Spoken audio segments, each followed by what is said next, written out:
여러분 안녕하십니까? 클라우드 전환을 위한 쿠버네티스와 파스타의 성공적인 운영 전략 웨비나 진행을 맡은 이양선입니다.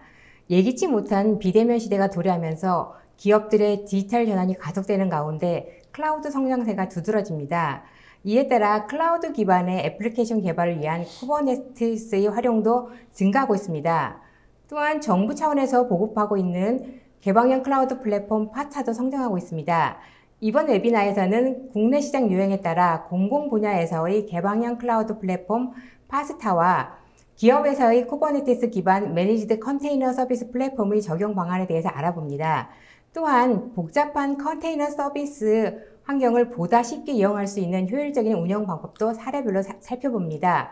오늘 이 자리에는 디딤365의 서정훈 이사님 그리고 이준희 팀장님 나와주셨습니다. 안녕하십니까? 네, 안녕하세요. 네, 두 분 소개 부탁드립니다.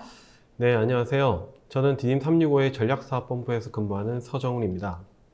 현재 디딤365에서 주요 클라우드 서비스와 솔루션 전략을 담당하고 있습니다. 네, 안녕하십니까. 저는 디딤365의 이준희 팀장입니다. 저는 디딤365에서 AWS, MS Azure, SK IBM 등 글로벌 클라우드 서비스 사업 개발 및 영업을 좀 담당하고 있습니다. 네, 회사님 웨비나에 앞서 디딤365라는 회사에서 궁금한데요. 회사에 대한 소개 간략히 부탁드립니다. 네, 디딤365는 2005년 창립했으며 멀티클라우드 기반에서 공공기관, 엔터프라이즈, 교육기관, 게임 등 고객이 요구하는 다양한 환경에 맞춰 클라우드 컨설팅, 마이그레이션, 보안, 유지보수 서비스를 제공하는 클라우드 전문기업입니다. 최근 3년간 연평균 48% 이상의 매출 성장과 함께 타 MSP들과 달리 매년 흑자를 기록하고 있으며 자체 기술력으로 개발한 클라우드 매니지먼트 플랫폼인 디딤나우를 통해 자동화된 클라우드 관리 서비스를 제공하고 있습니다. 특히 상생을 기업의 주요 가치로 파트너와의 동반 성장을 추구하며 자체 기술력을 통한 독보적인 경쟁력으로 시장의 성장 동력이 되는 서비스를 제공하고 고객 만족을 주요 목표로 하고 있습니다. 네, 감사합니다. 이사님 오늘 웨비나를 어떻게 진행하실지요? 네, 오늘 웨비나 주제는 클라우드 전환을 위한 쿠버네티스와 파스타의 성공적인 운영 전략 방안으로 우선 디지털 트랜스포메이션의 핵심 방향으로 선택되고 있는 파스와 컨테이너 기술에 대한 사항을 말씀드리고, 이러한 파스를 제공함에 있어 기존의 CSP와 SI 업체가 아닌 멀티 클라우드를 관리해온 MSP가 제안하는 통합 컨테이너 서비스를 말씀드릴 예정이며, 끝으로 저희 이준희 팀장을 통해 많은 분들이 궁금해하실 구체적인 적용 사례에 대해 말씀드릴 예정입니다. 네, 감사합니다. 이번 웨비나는 약 50분 정도 발표가 진행된 후에 10분의 시청자 질의응답 시간을 갖도록 하겠습니다. 시청자 여러분들께서는 웨비나가 진행되는 동안에 궁금하신 사항을 채팅창에 질문해 주시면 됩니다. 보내주신 질문은 강의 진행위에 선별해서 서회사님과 이 팀장님께 질문을 드리고 답변을 들어보겠습니다. 그리고 웨비나에 참여하시고 설문을 작성해 주신 분과 좋은 질문을 남겨주신 분을 추첨하여 경품도 보내드리니 많은 참여 부탁드립니다. 자, 그럼 클라우드 전환을 위한 쿠버네티스와 파스타의 성공적인 운영 전략 방안 웨비나를 시작하겠습니다. 저 이사님, 최근에는 비대면 언택트 시대에 도래하면서 기업들의 디지털 트랜스포메이션이 가속되고 있는데요. 이런 가운데서 기업들의 입장에서는 비용적인 측면이라든지 아니면 확장적인 측면에서 클라우드에 주목하고 있습니다. 자, 그렇기 때문에 클라우드 시장이 궁금해지는데요. 최근에 클라우드 시장에 대해서 설명해 주시겠습니까? 네, 2017년부터 2022년까지 전 세계 퍼블릭 클라우드 시장은 연평균 약 17.6%씩 증가하여 2021년에는 2,783억 달러에 이를 것으로 예상되고 있습니다. 국내 퍼블릭 클라우드 시장의 경우는 연평균 약 20.5%씩 증가하여 2021년에는 3조 4,400억 원에 이를 것으로 전망됩니다. 보시다시피 현재 글로벌 팬데믹 상황 속에서도 재택근무, 원격 수업 등 비대면 활동이 늘어나면서 클라우드 시장은 계속 성장해 가고 있습니다. 다만 국내의 경우 클라우드 활용에 있어 OECD 평균 30.6%의 절반에 미치지 못하는 12.9% 수준으로 보고되고 있으며, 이는 국내에서는 엔터프라이즈와 공공시장 주도로 시장이 성장하고 있음을 보여줍니다. 다만 그만큼 국내 시장의 경우 더욱 큰 시장 성장 기회를 가지고 있음도 함께 보여주고 있습니다. 클라우드 시장 중에서 파스 시장의 경우 전 세계적으로 2019년에는 610억 달러에서 2027년까지 연평균 11.64%씩 증가하며 특히 퍼블릭 클라우드 환경에서의 시장 규모가 커질 것으로 전망되고 있습니다. 그 외에 파스 영역별 비용 지출 현황을 보면 데이터베이스, 애플리케이션, 비즈니스 분석 순서로 많이 사용되고 있습니다. 현재 기업들의 디지털 트랜스포메이션의 방향을 살펴보면 주요 방향으로 4가지를 들 수 있습니다. 첫 번째는 가용성으로, 이는 장애나 재발생에 대한 무중단 서비스가 가능한 것을 말합니다. 두 번째, 민첩성, 이는 여러 개발 환경과 운영 환경 속에서도 서비스 요구사항에 따라 즉시 배포되고 자원의 분산 배치와 확장이 신속히 가능한 것을 말합니다. 세 번째는 개방성으로 특정 하드웨어와 소프트웨어 벤더, 그리고 특정 클라우드 공급업체에 종속되지 않는 것을 말합니다. 마지막 4번째 방향은 자동화로 애플리케이션 라이프 사이클 관리와 인프라 운영이 하나의 과정으로 묶여야 하며 자동화되어야 함을 말합니다. 이러한 4가지 방향을 충족시키는 것이 현재 컨테이너 기술을 이용한 파스라고 말할 수 있습니다. 그리고 올해 2020년 엔터프라이즈 기업들의 클라우드와 관련한 핵심 트렌드를 살펴보면 대부분 2곳 이상의 업체로부터 클라우드를 이용하는 멀티 앤 하이브리드 클라우드 시대가 도래하며, 두 번째로 클라우드 자원과 비용 최적화 전략 마련이 주요 이슈가 될 것이고, 세 번째로 컨테이너와 마이크로 서비스를 활용하여 기업 내 애플리케이션을 현대화하게 될 것입니다. 그리고 네 번째로 마이크로 서비스와 컨테이너 플랫폼에서 서비스 메시와 서버리스 컴퓨팅이 확대될 것이며, 끝으로 5번째로 온프레미스 환경에서 클라우드로 이전을 막고 있는 내부 인력들에 대해서 컨테이너와 데브옵스 등의 클라우드 제교육이 확산될 것으로 전망되고 있습니다. 이러한 트렌드를 살펴봐도 그 중심에는 앞서 말씀드린 파스와 컨테이너 플랫폼이 있는 것을 알 수 있습니다. 네, 이사님 말씀 중에 그 파스가 클라우드 전환을 위한 주요 트렌드라고 하셨는데요. 왜 기업들이 파스를 선택하는 이유가 뭐 있을까요? 네, 파스의 장점을 살펴보면 보시는 바와 같이 파스는 이아스와는 달리 개발에만 집중할 수 있게 애플리케이션과 데이터 영역만 고객이 관리하면 됩니다. 따라서 자동화된 환경을 제공받으며 개발과 배포가 간단하고 무중단과 고가행성을 지원하며 보다 쉬운 확장이 가능해집니다. 네, 그러면 파스가 이러한 장점이 있다면은 최근에는 서비스로서의 플랫폼, 즉 뭐 카스라고 하는데요. 이 카스가 파스와 함께 언급이 되고 있는 것 같습니다. 그럼 이 둘은 어떻게 다른가요?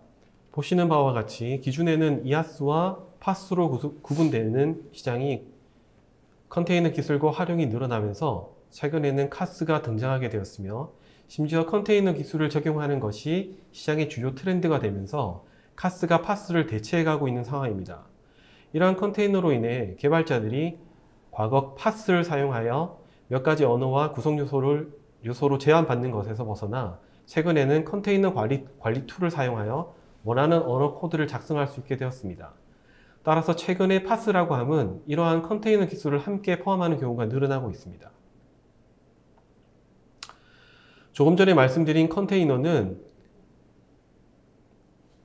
클라우드 분야에서 애플리케이션을 구동하는 환경을 격리하는 공간을 뜻합니다. 이아스의 기준에서 보면 아래 그림의 좌측과 같이 서버 장비들은 컴퓨팅 환경을 소프트웨어로 구현한 VM을 사용하고 있습니다. 이 서버들은 다수의 운영체제를 동시에 실행하기 위해 하이퍼바이저가 필요하고, 그 상위 계층의 게스트 OS가 각각 설치된 VM을 구동시킵니다. 반면에 컨테이너로 구성된 서버는 아래 그림의 오른쪽과 같이 하이퍼바이저를 사용하지 않고 CPU, 램, 디스크, 네트워크와 같은 운영체제의 자원을 필요한 만큼 격리하여 컨테이너에 할당합니다. 이러한 컨테이너 기술의 장점은 서비스 추가 및 확장 시 구조적으로 게스트 OS가 없기 때문에 용량이 적고 가벼워 컨테이너 배포에 드는 시간이 수초에 불과하며, 기존 VM 방식에 비해 시스템 성능 부하가 적습니다. 또한 서버 전체 자원을 효율적으로 이용할 수 있으며 라이센스 비용 또한 낮출 수 있습니다. 그리고 구동 방식이 매우 간단합니다. 하지만 이러한 여러 장점을 가진 컨테이너들은 OS 커널을 공유하기 때문에 하나의 컨테이너가 무리하게 자원을 사용하게 될 수 있습니다. 물론 자원 할당량을 사전에 지정시켜 줄 수 있지만 만약 이러한 상황이 발생하면 컨테이너에 장애가 발생하게 됩니다. 그리고 이러한 컨테이너가 엄청나게 많아진다면 그 관리와 운영이 어려워져서 오히려 운영상의 효율성이 떨어지게 됩니다. 앞서 말씀드린 컨테이너의 단점을 해결하기 위해 나온 것이 바로 쿠버네티스입니다. 쿠버네티스는 컨테이너 오케스트레이션 플랫폼 중 하나로 구글이 자사 서비스를 위해 개발했던 블로그에서 얻은 운영 노하우를 오픈소스로 공개한 것입니다.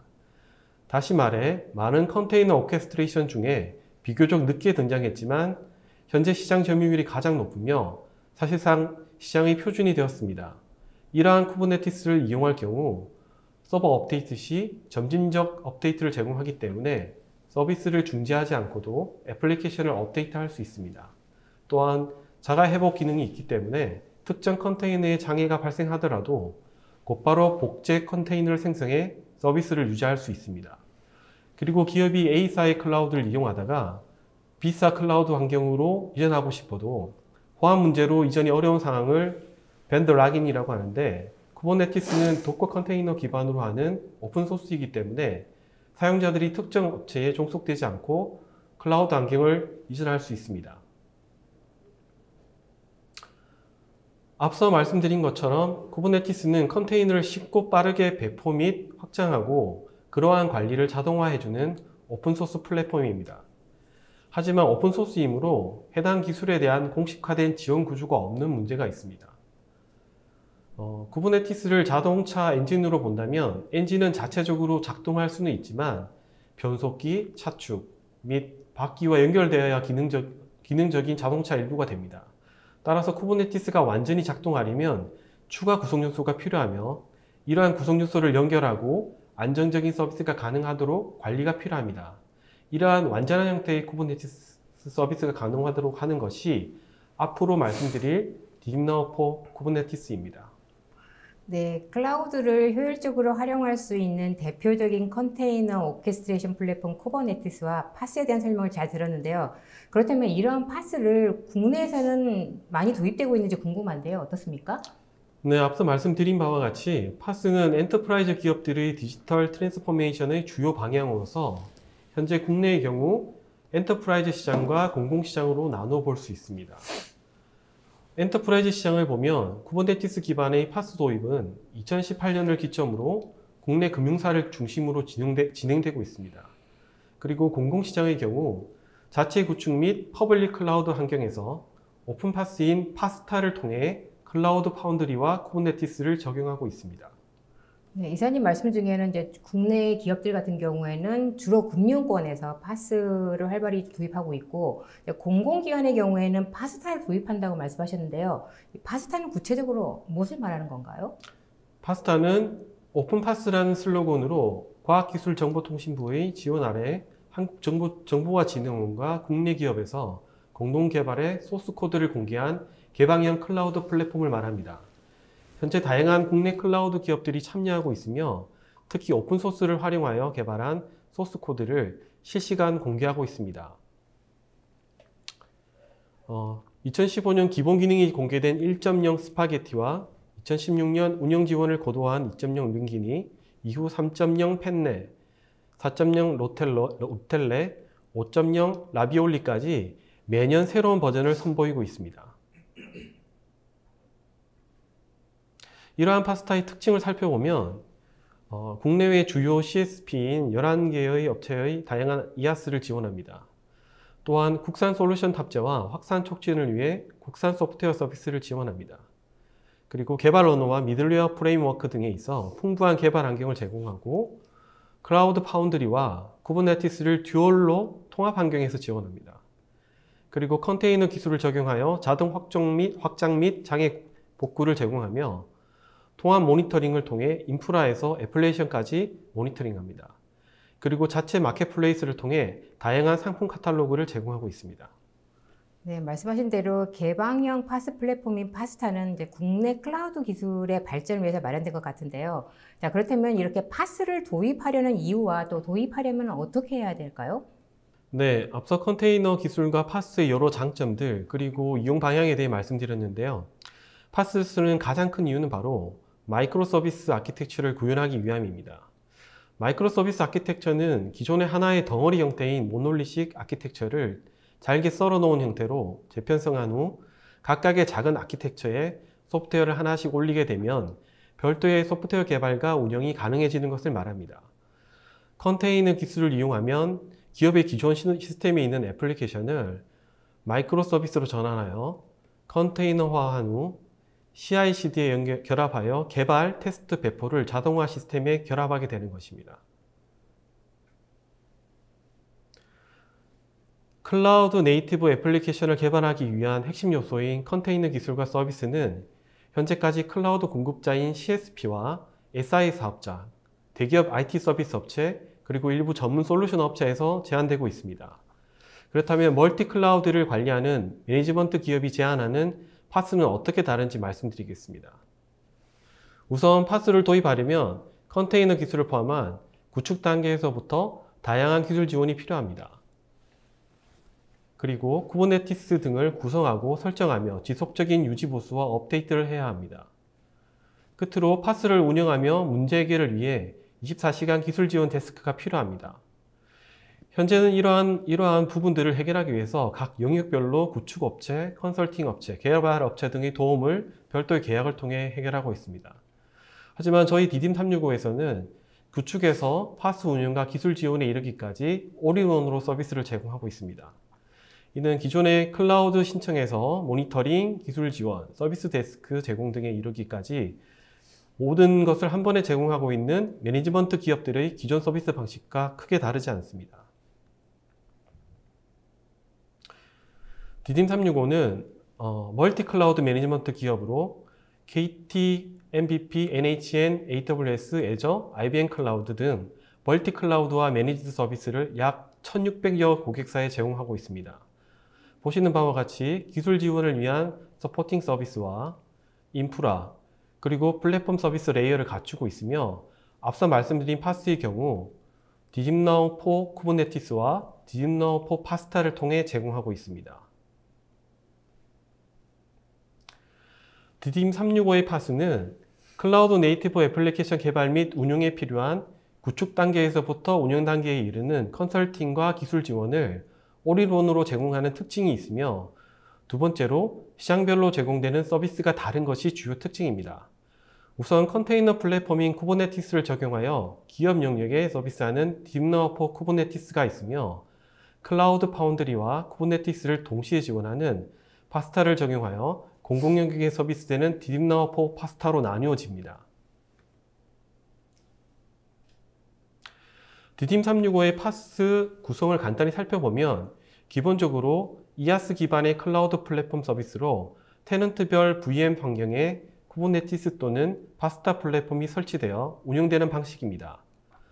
각 사용자들이 디딤나우를 통해 서비스를 신청하고 디딤나우를 통해 각 테넌트별 VM 환경이 구성되며 사용자는 자신만의 쿠버네티스 대시보드 또는 파스타 콘솔과 자신만의 자원을 관리할 수 있습니다.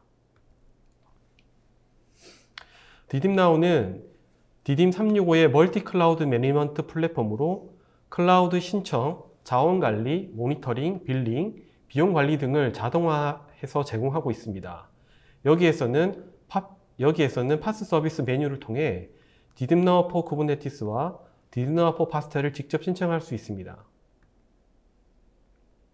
또한 신청 이후 보시는 바와 같이 신청된 서비스의 상세 정보를 볼 수 있으며 빌링 정보 및 자원 관리가 가능합니다. 네, 이사님 말씀하신 대로 이 디딤365가 파스 플랫폼을 구축하는데 처음부터 끝까지 컨설팅 및 지원까지 올인원으로 서비스를 해준다는 면에서 굉장히 좀 매력적인 것 같은데요. 자, 그렇다면 이런 디딤365의 파스에서 지금 파스 서비스가 하고 있는 구체적인 서비스들은 어떤 것들이 있는지 좀 궁금한데요. 네, 디딤365 파스의 구체적인 서비스 중에 첫 번째로 공공 영역에서 제공하는 디딤나우4 파스타부터 말씀드리겠습니다. 딥너퍼 파스타의 구성을 보면 우선 다양한 클라우드 인프라를 통해 이용할 수 있으며 서비스 신청과 빌링은 디딥나우를 통해서 제공됩니다. 이후 보시와 파스 관리 도구를 통해서 서비스가 되며 가장 큰 특징인 클라우드 파운드리와 쿠버네티스를 통해 선택적으로 실행됩니다. 파스타의 가장 큰 특징인 클라우드 파운드리와 쿠버네티스를 모두 지원하는 선택형 통합 개발 지원에 대해 알기 위해 클라우드 파운드리와 쿠버네티스의 차이를 간단히 말씀드리겠습니다. 클라우드 파운드리는 애플리케이션 파스라고 할 수 있으며 클라우드 파운드리 재단이 관리하는 멀티 클라우드 애플리케이션 파스로 다양한 클라우드 서비스 위에 어떠한 언어로도 앱을 실행할 수 있습니다. 이에 비해 쿠버네티스는 구글이 개발한 컨테이너 파스라고 할 수 있는데 클라우드 파운드리와 달리 컨테이너화 인터페이스를 사용자에게 노출하는 차이가 있습니다. 또한 아래 표에서 보시는 바와 같이 개발 환경은 양쪽이 유사하지만 나머지 실행 환경, 서비스 환경, 운영 환경, 보안 등에서는 많은 차이가 있습니다. 파스타 서비스 구조를 간단히 보면 보시를 통해 클라우드 파운드리와 쿠버네티스가 설치, 운영, 업그레이드 됩니다. 또한 별도의 운영자 포털과 통합 대시보드가 있으며 사용자 포털을 통해 파이프라인 서비스 카탈로그와 컨테이너 플랫폼 서비스 카탈로그를 이용할 수 있습니다. 파스타의 통합 대시보드를 보면 클라우드 파운드리와 말씀드렸던 쿠버네티스를 모두 모니터링할 수 있게 구성되어 있습니다. 네, 공공기관을 위한 디딥나우포 파스타에서 잘 들었는데요. 자, 그렇다면은 공공기관 외에 일반 기업들을 위한 이 디딥나우포 쿠버네티스는 어떻게 구성되어 있나요? 네, 이번에는 기업 고객들을 위한 딥나우포 쿠버네티스에 대해 말씀드리겠습니다. 딥나우포 쿠버네티스의 서비스 구성을 간단히 살펴보면 딥나우포 파스타와 마찬가지로 서비스 신청과 빌링은 딥나우를 통해 진행됩니다. 그리고 오케스트레이션 영역에서는 CI/CD 파이프라인을 통해 자동화된 애플리케이션 배포 관리가 이루어지며 대시보드로 쿠버네티스 기반의 리소스 생성 관리 등이 가능합니다. 그리고 오토스케일링 영역에서는 컨테이너 자원을 다양한 형태로 볼 수 있는 모니터링과 로그 기반의 데이터 조회가 가능한 로깅이 제공되며 카탈로그와 레지스트리를 제공합니다. 저희 딥나우포 쿠버네티스의 가장 큰 특징은 세 가지로 그 첫 번째는 보시는 바와 같이 AIOps 기반의 매니지드 서비스를 통해 쉽게 파스를 사용할 수 있다는 겁니다. 다시 말해 머신러닝을 통한 AI 오퍼레이션으로 문제를 인지하고 자동 복구 및 백업을 제공하며 클라우드 네이티브로의 전환 컨설팅부터 파스 최적화를 위한 전문 엔지니어 서비스를 제공합니다. 두 번째 특징은 셀프 서비스로 자유롭게 쿠버네티스를 사용할 수 있습니다. 컨테이너 환경을 위한 자원 비용 이외에 딥나우포 쿠버네티스에 대한 별도의 비용은 없으며 매니지드 서비스와 전문 엔지니어 그룹의 기술 지원 서비스를 통해 쿠버네티스 플랫폼 업그레이드 지원과 모니터링, 자동 복구 및 백업 서비스를 받을 수 있습니다. 세 번째 특징은 복잡한 쿠버네티스 환경을 인공지능을 통해 편의성과 안정성을 극대화한다는 점입니다. 머신러닝을 통한 학습 방식인 AIOps는 사용자보다 먼저 문제를 탐지하는 사전 대응으로 전환하며 운영자가 필요한 문제 해결 방안을 제공합니다. 서비스의 주요 기능을 간단히 말씀드리면 대규모 모니터링을 위한 별도의 토폴로지 뷰를 제공합니다. 또한 여러 개의 클러스터를 하나면에서 통합 관제할 수 있으며 AI 기반의 이상 탐지를 하고 머신러닝 기반의 로그 분석 및 희소 로그 분석을 제공합니다. 그리고 에이전트를 자동 설치 방식으로 적용하며 마이크로 서비스 아키텍처 환경의 서비스 모니터링을 제공하고 애플리케이션부터 클러스터까지 전체 서비스를 실시간 모니터링합니다. 그리고 장애 발생 컨테이너를 확인하기 위해 용이한 직관적인 UI, UX를 제공합니다. 서비스 화면을 간단히 살펴보면 앞서 말씀드린 것처럼 여러 개의 클러스터를 한 화면에서 통합 관제가 가능한 실시간 모니터링을 제공합니다. 그리고 인공지능을 통해 성능 지표 데이터를 주기적으로 학습하여 노드, 파드, 서비스별 건강성 현황 및 이상 지표를 탐지합니다. 또한 전체 클러스터 노드, 파드, 컨테이너를 보기 쉽게 구조화한 뷰를 제공합니다. 앞서 보여드린 딥나우 포 쿠버네티스를 통해 비용을 낮추고 안정성을 높인 사례를 간단히 말씀드리겠습니다. 보시는 바와 같이 이는 기존의 AWS에서 이아스를 이용하던 고객이 실제로 필요한 자원량인 파란색 그래프에 대응하기 위해 계단식으로 자원을 늘려나갔습니다.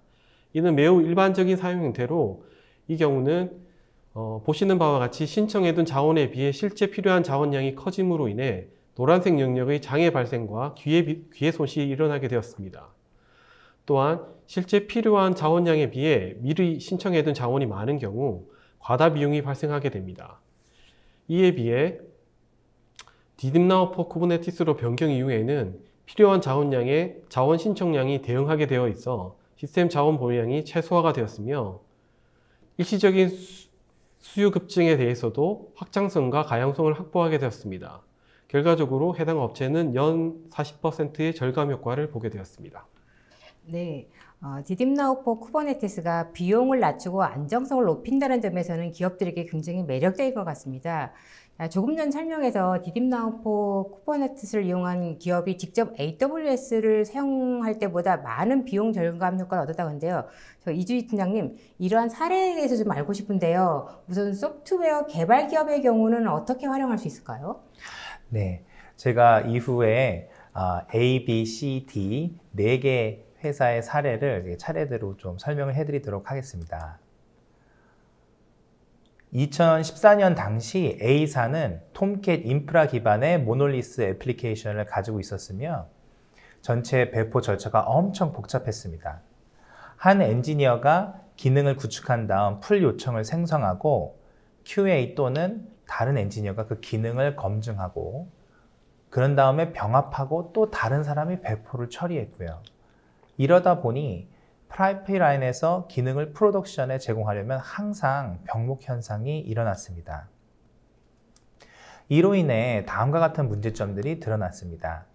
전 세계에 분산된 팀 간의 일정 조율을 위한 소통의 어려움이 있었으며 한정된 자원에 대한 부서 간 이기주의가 발생하기 시작했습니다. 그리고 모든 참가자들이 전체 절차에 대한 통합된 시야가 없기 때문에 매일 아침 9시에 상태 확인을 위한 전화 통화가 일상이었습니다. 여러 릴리즈 간의 종속성 관리가 어렵다 보니 개선이 필요한 영역을 제대로 분석할 수 있는 가능성도 줄어들었습니다. 40여 명으로 구성된 엔지니어링 팀은 빠른 성장을 원하고 있었고 A사 입장에서는 제품에 점점 더 많은 기능을 추가하기를 원했습니다. 이에 따라 플랫폼 팀에서 타 부서의 여러 팀의 의견을 취합한 결과 Node.js에서 스프링 붓 자바까지 다양한 프레임워크와 언어를 사용하여 어플리케이션을 배포해야 한다는 의견이 지배적이었습니다. 플랫폼 팀에서는 더 빠르게 팀의 역량이 성장하기 위해 다음 단계의 인프라스트럭처와 자율적으로 배포하고 프로덕션 서비스를 책임질 수 있는 시스템이 필요하다는 결론에 이르렀습니다.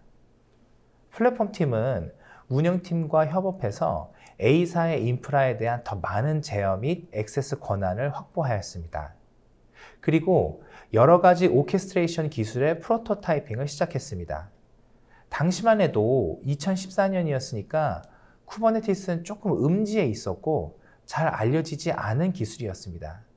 하지만 커뮤니티, 풀 리퀘스트 수, GitHub의 속도 등을 검토한 결과 이 기술이 상당한 동력을 가지고 있음을 알 수 있었습니다. 그리고 무엇보다도 다른 기술보다 관리하기가 훨씬 수월했습니다. 쿠버네티스 플랫폼은 지난 몇 년 동안 엔지니어링 조직의 역량이 10배 이상 성장하는 데 핵심적인 역할을 했습니다. 소규모의 팀으로 분리되어 사업 구조의 중요한 부분만 전담하여 전체 코드베이스에 대한 제한된 지식만으로 각각 분리된 전문 영역에서 운영합니다. 이는 복잡성을 계속해서 줄일 수 있고 분업화를 가속시킵니다. A사의 클라우드 네이티브 스택에 gRPC, FluentD도 포함되어 있으며 오픈 센서스로 설정 작업을 진행합니다. 이 플랫폼에는 이미 프로메테우스가 통합되어 있기 때문에 팀이 서비스를 배포할 때마다 알림을 받을 수 있습니다. 예를 들면 테스트 환경에서는 슬랙 메시지만 받도록 하고 프로덕션에서는 슬랙 메시지와 호출도 받도록 할 수 있습니다. 이는 운영팀이 서비스에 대한 제어권이 더 많아짐을 의미합니다. 지금은 모놀리스 어플리케이션이 여전히 존재하지만 커밋과 기능은 점점 더 적어졌습니다. 모든 팀이 표준화된 새로운 서비스 인프라에 배포하고 있으며 프로덕션 환경에서 50개 이상의 마이크로 서비스와 한국, 호주, 독일, 미국 등 전 세계에 걸쳐 AWS 및 온프레미스에 배포된 15개의 쿠버네티스 클러스터를 보유하고 있습니다. 쿠버네티스 플랫폼이 배포 시간에 미치는 영향 때문에 궁극적으로는 매우 효과적이라고 볼 수 있습니다. CSP 명령을 사용하는 커스터마이징된 쉘 스크립트에 대한 의존도가 작기 때문에 새 버전을 배포할 때마다 걸리는 시간이 기존 4시간에서 수분으로 단축이 되었으며 이에 따라 회사는 개발자를 위한 셀프 서비스를 만들기 위해 더 많은 노력을 기울일 수 있었습니다. 새로운 서비스를 온보딩할 때 지라 티켓이 필요하지 않고 타 부서와의 회의도 필요하지 않습니다. 현재 A사는 기존에 매주 30건 배포하던 것에 비해 매주 1,600건의 배포를 시행하고 있습니다. 네, 말씀하신 대로라면은 개발 기업일 경우에는 이 배포가 굉장히 중요할 것 같은데요. 이 배포를 아주 단시간에 많은 배포를 하시는 데 굉장히 좀 매력적이고 인상적인 것 같은데요. 자, 이번에는 기업들 중에서는 컴퓨팅 파워를 대용량으로 필요한 경우도 있을 것 같아요. 자, 이런 경우는 어떻게 활용할 수 있을까요? 네, 2013년에 창업한 B사는 전 세계에 걸친 수백만 건의 디지털 상담을 접수받는 서비스를 운영하고 있습니다. 7만 5천 명 이상의 환자를 보유한 이 서비스는 환자의 39%가 30분 이내에 진료 예약이 가능하며 89%는 6시간 이내에 예약이 가능합니다. 이러한 상황 가운데 B사에서 환자가 자신의 건강을 관리하고 이해하는 데 도움이 되는 제품을 구축하고 의사가 보다 효율적으로 업무를 수행할 수 있도록 지원하기 위해 B사에서 보유하고 있는 의료 전문 지식과 다양한 유형의 기술을 결합하려는 시도가 있었습니다. 이러한 제품 중 상당수는 머신러닝과 인공지능을 활용하는데 2019년에 이르러서는 AI 실험과 모델 교육을 수행하는 사내 서버의 컴퓨팅 파워가 충분하지 않은 시점에 도달했습니다. 다음과 같은 3가지 주요 요구사항이 있었습니다. 첫 번째, 연구원과 엔지니어가 실행하는 실험의 규모에 관계없이 필요한 컴퓨팅에 접근할 수 있는 역량을 배양해야만 했고요. 두 번째, 팀이 작업을 수행할 때 필요한 최고의 도구들을 필요에 따라 중앙 집중식으로 제공하는 방안 역시 필요했습니다. 마지막으로 세 번째, 회사가 다른 국가로 확장되었기 때문에 교육 플랫폼과 관리 중인 데이터 사이의 물리적인 거리가 좀 짧아야만 했습니다. B사의 서비스가 운영되는 모든 국가에서 데이터를 유지하려면 일부 국가에서는 퍼블릭 클라우드 공급자가 전혀 없을 수도 있기 때문에 멀티 리전 및 멀티 클라우드 전략이 필요했습니다. 따라서 어디서든 연구원과 엔지니어들에게 교육할 수 있도록 플랫폼을 이식 가능하게 만들어야만 했습니다. 쿠버네티스는 클라우드 공급자의 시스템 외부에 플랫폼을 배포한 다음 필요한 도구를 배포할 수 있는 기능을 제공했습니다. 2018년에 플랫폼 팀은 쿠버네티스 위에 AI 리서치 플랫폼을 구축하기로 결정한 후 클라우드 네이티브 랜드스케이프를 참조하여 스택을 구축했습니다. 자, 이 프로젝트는 2017년에 클라우드 네이티브 컴퓨팅 파운데이션인 CNCF에서 시작된 기업과 개발자들을 위한 클라우드 리소스 맵입니다. 집단지성의 힘을 통해 클라우드 네이티브 영역에서 대부분의 프로젝트 및 제품을 분류하고자 노력하는 프로젝트로서 수백 개의 개선 사항과 2,000개 이상의 GitHub 스타를 받았습니다. 이 자료를 바탕으로 프로메테우스야 그라파나를 이용하여 모니터링을 하였고 이스티오 서비스 메쉬를 활성화하여 교육 플랫폼에서 네트워크를 제어하고 모든 워크플로우에 대한 액세스 권한을 제어하였습니다. 헬름을 사용해서 스택을 배포하였고 플럭스를 사용하여 파이프라인의 GitOps 부분을 관리하였습니다. 생성된 모델을 최적화하기 위해 쿠버네티스의 머신러닝 툴킷인 쿠베플로우도 활용했습니다. 이 클라우드 네이티브 AI 플랫폼은요, B사에 엄청난 영향을 미쳤어요. 플랫폼에서 실행되는 첫 번째 연구 프로젝트는 주로 머신러닝 및 자연어 처리와 연관이 있었습니다. 이러한 실험에는 무려 1600 CPU 코어와 3.2TB 메모리 램에 해당하는 엄청난 양의 컴퓨팅 파워를 필요로 했습니다. 이는 사내 보유한 것보다 훨씬 많은 양이었죠. 그리고 플랫폼 팀이 얼마나 바쁜지에 따라서도 컴퓨팅에 접근할 때 몇 시간에서 며칠씩 걸렸습니다. 하지만 이제 쿠버네티스 덕분에 거의 즉각적으로 가능해졌습니다. 플랫폼에서 수행되는 또 다른 중요한 유형의 작업은 사용자가 입력한 증상이 주어지면 질병의 확률을 계산하는 새로운 어플리케이션에 대한 임상 검증입니다. 의료 분야에서 모든 모델이 생산에 들어가기 전에 안전을 최우선적으로 중요시하기 생각하기 때문에 GitOps의 아르고를 사용하여 임상 검증 절차를 대규모로 확장하고 안정성을 보장할 수 있습니다.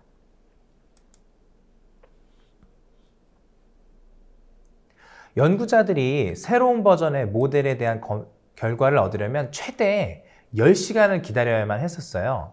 하지만 쿠버네티스를 적응한 후 시간이 20분 미만으로 줄어들었습니다. 또한 이전에는 한 번에 하나의 임상검증만 실행할 수 있었지만 이제는 필요한 경우 여러 가지의 임상검증을 병렬적으로 실행할 수 있습니다. 지난 3년 동안 B사의 직원 수가 100명에서 1600명으로 늘어났다는 점을 감안하면 이러한 시간의 단축은 엄청난 비용 절감으로 이어집니다. 사용자가 자신의 워크로드를 실행할 권한이 있는 셀프 서비스 플랫폼을 제공함으로써 데이터 과학자 커뮤니티는 클라우드 기술을 몰라도 그리고 플랫폼 엔지니어의 도움이 없어도 하이퍼 매개 변수 튜닝 및 일반 알고리즘 개발을 수행할 수 있으며 이에 따라서 혁신을 가속화할 수 있었습니다. 데이터 과학자에게 쿠버네티스 기반의 플랫폼을 제공하면서 클라우드 엔지니어들은 수백 명의 사람들이 사용하는 인프라의 운영 경험을 축적할 수 있었습니다. 이 인프라스트럭처 시스템의 보안 강화를 의미하며 권한 부여를 통한 혁신 가속화로 이어지다 보니 저렴한 의료 서비스를 제공할 수 있게 되었습니다. 네, 잘 들었습니다. 사실 기업들의 입장에서는 새로운 서비스를 개발할 때 신기술을 접목해서 서비스를 개발하거나 할 때 그때는 신기술을 접목할 때는 굉장히 아주 대용량의 컴퓨팅 파워가 필요할 경우인데 그런 경우에 상당히 효과적일 것 같다는 생각이 듭니다. 자, 이번에는 본사와 지사를 보유한 대규모 엔터프라이즈, 그러니까 뭐 해외 지사가 많다거나 아니면 본사에 있다거나 할 경우에 대규모 기업일 경우에도 이런 경우가 좀 필요할 것 같은데요. 사실 근데 대규모 기업 같은 경우는 굉장히 복잡하고 어려울 것 같아요. 자, 이 경우에도 효과적으로 활용될 수 있을까요? 네네. 그 다음 사례, 이제 C사의 사례를 살펴보면 좀 설명이 될 것 같아요. C사는 하루 평균 150만 건 이상의 숙박 예약을 처리하는 대규모 서비스를 개발해서 운영을 하고 있었습니다. 쿠버네티스는 기술이 제공하는 기능적인 측면에서는 굉장히 감동적입니다만은 그 대규모 엔터프라이즈의 수요를 충족시켜줄 기능이 필요했습니다. 이에 따라 C사의 플랫폼 팀은 오픈시프트 플랫폼을 채택하기로 결정을 한 것이죠. 오픈시프트에 대해 잠깐만 설명을 해드리자면은 레드햇에서 개발한 컨테이너 소프트웨어 제품군입니다. 이 제품군에서 주력 제품은 오픈시프트 컨테이너 플랫폼이라는 것이고요. 레드햇 엔터프라이즈 리눅스를 기반으로 쿠버네티스가 조정하고 관리하는 도커 컨테이너를 중심으로 구축된 온프레미스 플랫폼이라고 보시면 됩니다. 쿠버네티스는 오픈소스 프로젝트지만 오픈시프트는 다양한 엔터프라이즈 기능이 포함된 제품입니다. 오픈시프트 컨테이너 플랫폼은 서브스크립션 구매 시 유상 지원을 포함하는 인프라에 설치할 수 있는 제품입니다. 클러스터에 오픈시프트 서브스크립션을 갱신해야 하며 클러스터가 커지면 더 많은 금액을 지불해야 되는 거죠. 쿠버네티스는 많은 배포판을 가지고 있지만 이건 단지 프로젝트일 뿐이기 때문에 이슈 장애가 발생하면은 커뮤니티나 외부 전문가에 의존할 수밖에 없습니다. 다시 C사의 이야기로 돌아가자면 개발자들 사이에서 수준 높은 헤로쿠 스타일의 CLI 인터페이스로 랩핑된 이 오픈시프트 플랫폼은 제품 개발자들에게 확실하게 인기가 있었습니다. 인프라에 대한 더 많은 액세스를 제공했기 때문이죠. 하지만 무언가가 약간만 문제가 생기면 개발자들이 이 문제를 해결하는 데 필요한 지식이 전혀 없었습니다. 그리고 1년 동안 이 플랫폼을 운영한 후에 플랫폼 팀은 이것이 지식 병목 현상 때문임을 발견했습니다. 이 플랫폼을 사용한 대부분의 개발자들은 그 아래에 있는 쿠버네티스가 있다는 걸 몰랐습니다.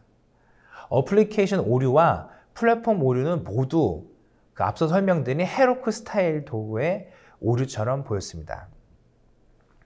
문제 해결을 위한 지원 역량을 확장하는 방법은 실현 가능하지 않거나 지속 가능해 보이지 않았기 때문에 플랫폼 팀은 새로운 솔루션이 필요했습니다. 오픈시프트 플랫폼을 운영하면서 얻은 쿠버네티스에 대한 이해로 인해 자체적으로 바닐라 쿠버네티스 플랫폼을 구축하고 회사의 요구사항에 맞게 커스터마이징 할 수 있다는 자신감을 갖게 되었습니다. 플랫폼 팀은 C사의 예약 사이트에서 작업할 수 있도록 많은 오픈시프트 도구를 커스터마이징 했으나 이러한 통합 방법은 다소 문제가 있었습니다.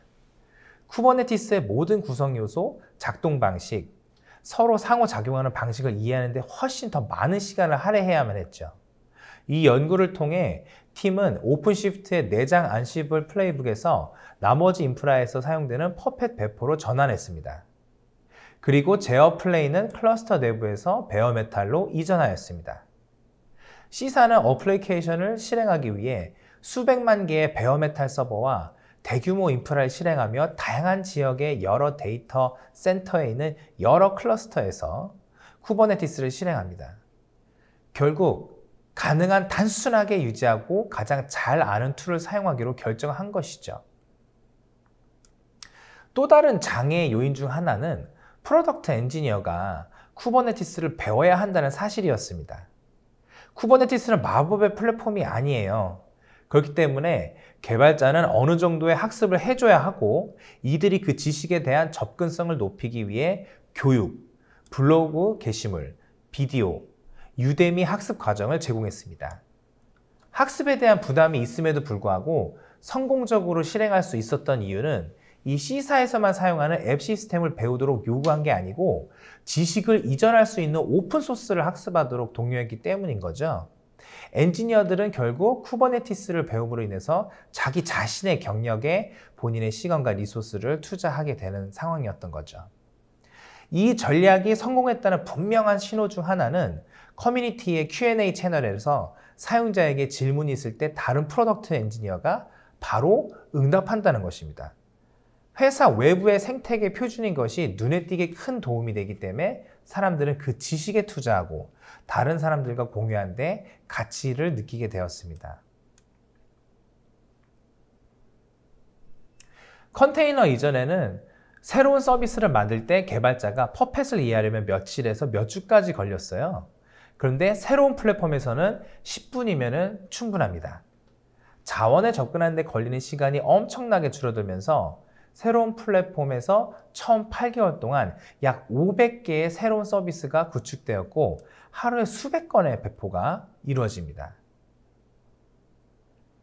이 서비스는 서로 다른 계약 계층을 제공합니다. 하지만 기본적으로 쿠버네티스일 뿐이거든요. 쿠버네티스를 잘 아는 사용자라면 GK 또는 AKS에서 얻을 수 있는 것과 같은 쿠버네티스 API를 제공하고 있습니다. 회사 내부의 모든 업무는 단순한 바닐라 인프라보다 더 큰 부가가치를 가지기 때문에 메인 스택인 펄하고 자바에 대한 기본 이미지 세트를 제공합니다. 플랫폼에서는 엔보이, 헬름, 프로메테스와 같은 다른 CNCF 기술도 포함되어 있습니다. 예약 사이트의 주요 서비스 트래픽 대부분은 이 엠보이를 통해 라우팅되며 프로메테우스는 주로 인프라 구성 요소를 모니터링하는 데 사용합니다. 헬름은 표준 패키징으로 사용됩니다. 더 복잡한 롤아웃 전략과 다중 클러스터용 확장 모듈인 쉬퍼를 개발하고 오픈소스로 제공했습니다. 네, 대규모 기업이라 하더라도 복잡한 환경도 효과적으로 활용될 수 있는 점 굉장히 인상적인데요. 자, 이번에는 비대면 시대에 접어들면서 모든 기업들, 특히 웹 서비스라는 기업들의 경우에는 서비스 활용률이 굉장히 폭증했습니다. 그렇다 보니 이런 웹 서비스 기업의 경우에는 인프라 자체가 민첩하고 또 안정적인 또 확장이 가능해야 될 것 같은데요. 이런 경우에도 또 제대로 활용할 수 있을까요? 네네. 마지막 이제 D사의 사례를 좀 살펴보면 되는데, 이거 미국의 공공기관 사례입니다.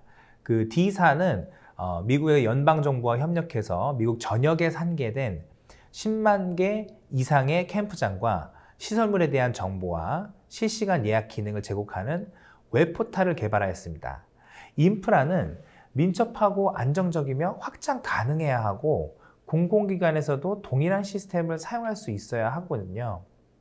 이 문제를 성공적으로 해결할 수 있다고 생각한 유일한 방법은 마이크로 서비스 아키텍처를 만드는 것입니다. 그러면 어떤 기관이 어떤 요구사항을 갖고 있더라도 매우 역동적이고 민첩하게 대응할 수 있습니다. D사는 약 5년 전부터 연방정부 기관에 마이크로 서비스, 도커, 컨테이너, AWS를 공급했습니다. 자연스럽게 다음 단계로 필요한 기술은 오케스트레이션이 가능한 쿠버네티스였던 거죠. 연방정부에서 항상 중요하게 생각하는 것은 구축한 것들이 실제로 견딜 수 있는지 여부입니다. 쿠버네티스는 미 연방정부의 오픈소스 및 IT 현대화 정책과도 연계되어 지난 2년 동안 이 기관에서 사용량이 증가해 왔습니다. 이제 쿠버네티스는 AWS 및 마이크로소프트와 같은 클라우드 제공 업체에서 서비스를 제공되고 있으므로 더 많은 관심을 받기 시작했습니다. AWS에서 EKS라는 서비스를 제공하고 있어요. 아마존 일라스틱 쿠버네티스 서비스의 약자로서 완전 관리형 쿠버네티스 서비스입니다. EKS는 업스트림 쿠버네티스를 실행하고 쿠버네티스와의 호환을 인증받았기 때문에 커뮤니티에서 제공하는 오픈소스 도구의 모든 혜택을 활용할 수 있습니다. 코드를 수정하지 않고 표준 쿠버네티스 어플리케이션을 EKS로 쉽게 마이그레이션 할 수 있습니다. 이번 프로젝트를 통해 플랫폼 팀은 AWS에서 실행되는 새로운 쿠버네티스 지원 사이트를 구축할 수 있었으며 마이그레이션은 일주일 만에 완료되었습니다. 실제 이전을 진행하면서 DNS 서버가 교체하는 데 걸리는 시간이 35초밖에 걸리지 않았습니다. D사는 내무부와의 협업 이외에도 쿠버네티스를 국방부, 정부기관, 민간업체에 다양하게 도입했습니다. 이를 필요로 한 사람들에게 신속하게 배포하려면 결국 쿠버네티스와 같은 도구를 활용해서 정부가 해결할 수 있도록 도움을 줄 수 있는 것이죠.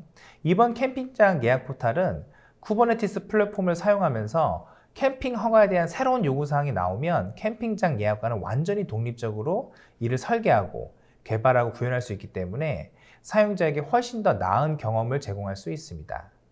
기존 정부 어플리케이션이 코드를 검토하고 승인을 받고 수정사항을 배포하는데 몇 시간 동안 며칠이 걸렸는데 이걸 비교해보면 요즘에는 한 30분밖에 변경사항을 구현을 할 수가 있습니다. 해당 포탈은 하루 평균 10번 프로덕션을 지금 배포하고 있습니다.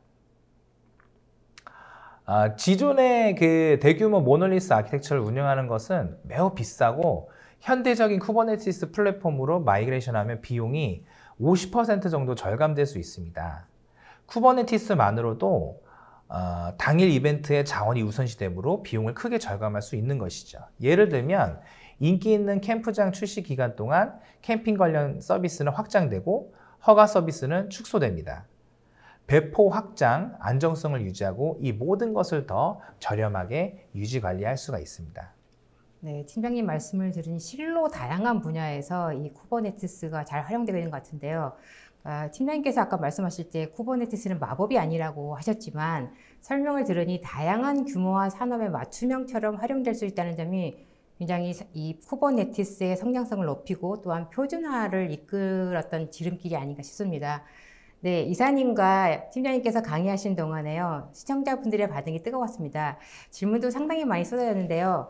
자, 시청자분들이 주신 소중한 질문을 골라보겠습니다. 네, 유주연님께서 주셨는데요. 파스가 하이브리드 클라우드와 멀티 클라우드의 해결 방법이 되는 이유는 무엇인가요? 라고 하셨는데요. 네, 기존의 그 클라우드 환경에서 보면 온프레미스 환경과 클라우드를 같이 쓰는 하이브리드 클라우드, 그리고 예를 들어서 아마존 클라우드를 쓰고 KT 클라우드를 쓰는 멀티 클라우드를 사용하는 경우가 있는데, 이 경우 예를 들어서 기존에는 한쪽에 이아스를 쓰고 또 한쪽에 이아스를 쓰고 이런 식의 방식이었습니다. 근데 파스의 경우는 특정한 클라우드에 종속되지 않고 기존에 있는 애플리케이션을 마이크로 서비스로 만들어서 컨테이너에 올려놓은 상태이기 때문에 어떠한 클라우드에서도 어떠한 형태의 예를 들어서 다른 CSP가 제공하는 클라우드에도 똑같은 컨테이너 위에 올라가 있는 파스를 이용할 수가 있죠. 그래서 각각의 파스를 연결해서 쓰실 수도 있고 전산실에 있는 환경을 파스화 시킬 수도 있습니다. 그래서 하이브리드 클라우드와 멀티 클라우드를 함께 쓰실 수가 있죠. 네, 감사합니다. 또 다른 질문은요. 디딤 365를 통해 파스를 쓰게 될 경우 원하는 클라우드를 선택할 수 있나요? 예를 들어 AWS, Azure, KT, MVP 중 고를 수가 있나요? 라고 하셨는데요. 네, 이것도 조금 전에 말씀드린 부분하고 거의 비슷한 내용인데요. 파스 같은 경우는 컨테이너 환경에서 운영된다고 가정했을 때 AWS 또는 Azure, KT, MVP 또는 NHN 어디에서도 사용하실 수가 있습니다. 그리고 저희 같은 경우도 고객과 상담을 통해서 원하시는 그런 CSP에 따라서 맞춤형으로 제공해 드릴 수도 있고요. 네, 또 다른 질문이죠. 올인원 서비스를 제공한다고 하셨는데 초기 애플리케이션을 컨테이너에 올리는 것부터 배포, 그 외 대부분을 맡길 수도 있나요? 라고 하셨는데요. 네, 보통 고객사들 중에서 기존에 내부에 쓰고 계시는 애플리케이션이 있는데 그걸 이제 클라우드 환경으로 또는 파스 환경으로 올리고 싶다고 문의를 하시거든요. 그런 경우에 초기 약 한 일주일 정도 컨설팅을 하게 되고요. 그리고 그 애플리케이션을 마이크로 서비스 또는 컨테이너에 올리는데 약 한 달 정도 소요가 됩니다. 그런 식으로 처음 컨설팅부터 구축, 이후에 컨테이너에 올린 쿠버네티스 관리까지 저희가 제공을 하고 있습니다. 네. 현재 개발을 통해 컨테이너에 올려져 있는 상태입니다. 이것도 도움을 받을 수 있을까요? 라고 하셨는데요. 네, 이 부분은 제가 좀 답변을 드리겠습니다.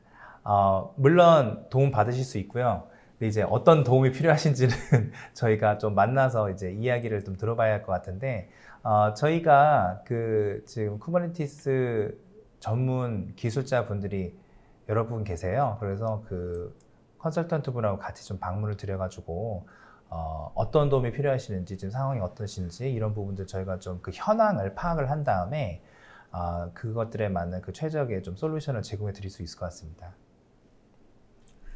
자, 그 다음에는요, AWS에서 제공하는 EKS를 이용해서 쿠버네티스를 쓰기가 어려운가요? 라고 해주셨는데요.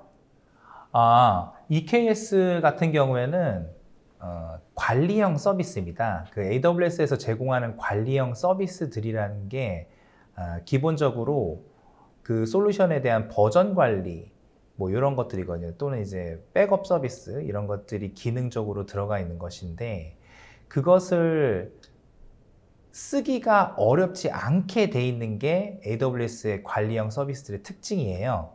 근데 문제는 AWS의 관리가 들어가기 때문에 비용이 조금 더 많이 지출된다는 것이죠.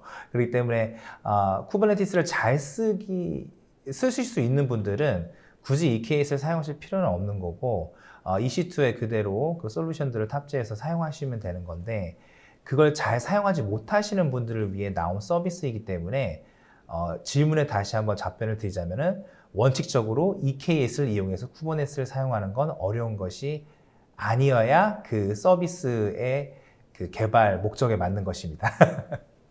네, 다음 질문요. 파스를 이용할 경우에 기술 지원은 어떻게 받아야 하나요? 라고 하셨는데요. 이 경우 같은 경우는 앞서서 저희가 장표를 통해서 말씀을 드린 부분인데요. 저희가 제공하는 파스 서비스의 경우에는 기본적으로 매니지드 서비스와 아주 흡사합니다. 클라우드 매니지드 서비스처럼 24시간 관제 또는 서비스 데스크를 운영을 하고요. 고객이 서비스를 이용하시다가 불편한 부분이나 장애나 이런 부분이 발견되면 저희한테 문의를 주실 수도 있고 저희가 먼저 장애를 조치하기도 합니다. 그래서 사용하시는 방법은 만약에 클라우드 매니지먼트 서비스를 쓰고 계신다면 거의 같다고 보시면 됩니다. 그 다음 질문은요. 구성도에서 파게이트와 EC2가 보이는데 그러면 EKS에서도 세이빙 플랜 및 RI 적용이 가능한가요? 라고 하셨는데요. 쿠버네티스와 이제 컨테이너 그 서비스의 좀 원리를 생각을 해보시면 이 질문이 쉽게 그 답변이 됩니다. 세이빙스 플랜이나 RI 같은 경우도 목적이 그 동일한 또는 일정 규모의 컴퓨팅 파워를 약정을 하고 할인을 받는 거거든요. 근데 생각해 보시면 컨테이너를 사용한 이유가 고정된 컴퓨팅 물량을 약정을 해서 1년 또는 3년 동안 사용하려고 사용하시는 건 아니잖아요. 그죠? 그렇기 때문에 언제든지 필요할 때 그 컨테이너들을 늘리고 줄이고 유연하게 사용하기 위함이기 때문에 그 논리가 사실 맞지 않죠. 그래서 실제로 EKS를 이제 클러스터를 생성하시러 그 콘솔에 접속을 하시면 온디맨트하고 스팟 인스턴스 구매 형식을 선택하실 수가 있으세요. 그 말인즉슨 제가 방금 말씀드린 그 논리입니다.